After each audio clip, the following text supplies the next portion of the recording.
Did y'all know that John Cena picked up Bronson Reed and flipped his big ass over? Because in case y'all didn't realize, congratulations WWE, you just buried Bronson Reed. You just buried him right there at Night of Champions for no reason at all. Let me explain. Let me break it down. Good booking accentuates the strengths of its superstars. If Bronson Reed is truly going to be a monster moving forward, why would you ever have a scenario so early on in this man's run where anybody is getting the better of Bronson Reed, especially in that way? It's just simply too early in this man's career for Bronson Reed to be lifted off his feet. Bronson Reed should not be getting picked up. And I just recently talked about how that Money in the Bank for Seth Rollins is the weakest thing they could do for Seth Rollins. Seth Rollins' untitled group came down to the ring to potentially cash in his Money in the Bank, which somehow led to John Cena picking up Bronson Reed's big and flipping him over his shoulder to do the move that we all know as the AA. And I'm pretty sure a lot of John Cena fans felt nostalgia. I'm pretty sure it brought back moments as a kid. It brought back a lot of moments and memories for me too. And those are memories of people having their careers killed at the very hands of John Cena. I've seen guys like Wade Barrett, who had all the potential and all of the promise in the world, have that exact thing happen to him numerous times. To the fact that now he's your SmackDown commentator. When I say he had a lot of promise and potential, his promos is a big part of that. Wade Barrett has always been a great talker on the microphone. And he had a lot of potential in the ring. But he had the unfortunate mispleasure of running into John Cena early in his career. Wade Barrett never stood a chance. Even though Wade Barrett had his own faction that could have potentially been a legendary stable, which were the Nexus.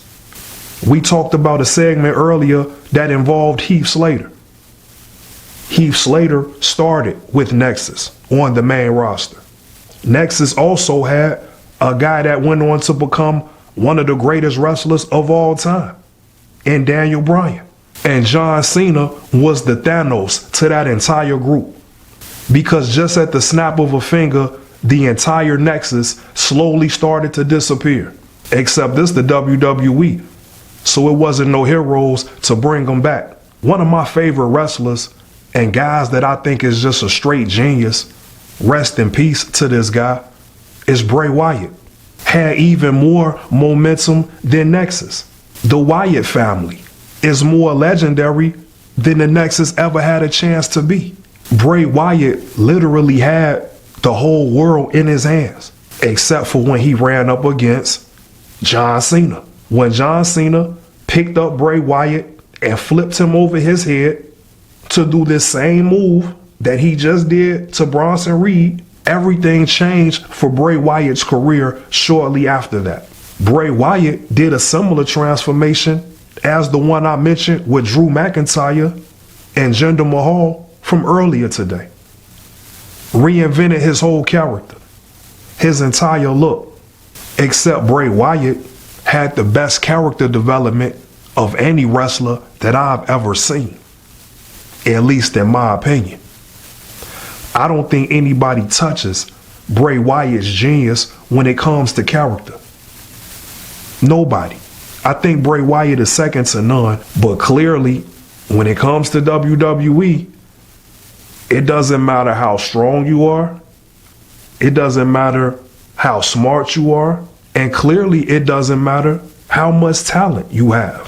When John Cena picks your up and flips you over his shoulder, you're pretty much done. I just watched Rusev have a match with Sheamus, and Rusev still looks like he doesn't have his soul fully restored. I honestly don't know how Edge survived. Other than his original Money in the Bank cash in, I've never seen Edge get the better of John Cena. But that's a testament to how good Edge is. Again, this is no over-exaggeration, because from week to week, we keep talking about how disgusted we are with this untitled Seth Rollins group in the first place. Every single week, we have a new discrepancy about this damn group. This is the weirdest group with a potential superstar wrestler that I've ever seen. This makes zero sense. Paul Heyman is there. This is how much none of it makes sense. How bad could you be as a collective group when you have Paul Heyman a part of it and it's still not getting the job done? It's to the point now I'm not even tuning in on a regular basis anymore. When I first started this show, I talked about how I wanted Bronson Reed a part of this untitled Seth Rollins group before I even knew that was even a real possibility. Just based off what I wanted to see. Because of the potential that I know Bronson Reed has. When I spoke about that subject, I was in disbelief at what I had just seen happen at Survivor Series, which obviously, of course, resulted in Bronson Reed having a real injury and needing to be away from the company for 6 months. Was, hey, let's get the 400-pound monster and have him jump off the cage like he's Jeff Hardy.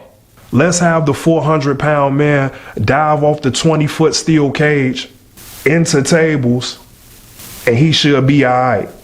What's the worst that could happen? This is why I need to see WWE creative and possibly chief content officers' names on the next round of releases. This is why I might need to see that. Why should we just cut the budget with wrestlers when clearly it's people in these offices that have lost their damn mind? So-called professional writers and chief content officers gave the green light for the 400-pound man to jump off the cage into nothing but tables, and they honestly thought as professionals Bronson Reed would be okay. And then if that's not bad enough, when he finally recovers from that injury that took 6 or 7 months, when he finally gets back, he's inserted into the weirdest and what might be the worst group that we've seen in modern time, and without having any important match, without making any type of real impact or getting any real momentum or making any type of name for himself since he's returned, in a match that he's not even a part of and that the group doesn't even accomplish the main mission, Bronson Reed's big ass is lifted in the air and thrown over John Cena's shoulder. And for my 20 plus years of watching professional wrestling, that means that the WWE just buried Bronson Reed. This group is over with. We could tune in, I guess, and have a little fun, but me taking the untitled Seth Rollins group serious is just no longer a possibility. The WWE just told me to be done. They don't give a damn anymore. It's people that think I don't understand wrestling. But y'all seen John Cena manhandle Bronson Reed, and y'all thought that was the right thing to do? I don't care if it's John Cena. I don't care if he's the WWE champion. That's why that scenario is supposed to work in reverse.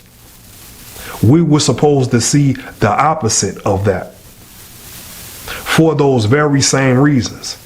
We're supposed to be seeing Bronson Reed take out John Cena. He's the enforcer of the group. You're there to not get picked up off the ground. You're there to stop people from getting their ass whooped. And not only did Bronson Reed, as the enforcer of the untitled Seth Rollins group, not only did he not prevent anybody from getting their ass whooped, he got his big picked up and slammed. Every week, we keep congregating about the silly storyline. And now, even in the purest essence of professional wrestling, this just fell apart. The problem is, those guys over there in the office, That's writing. That's creating.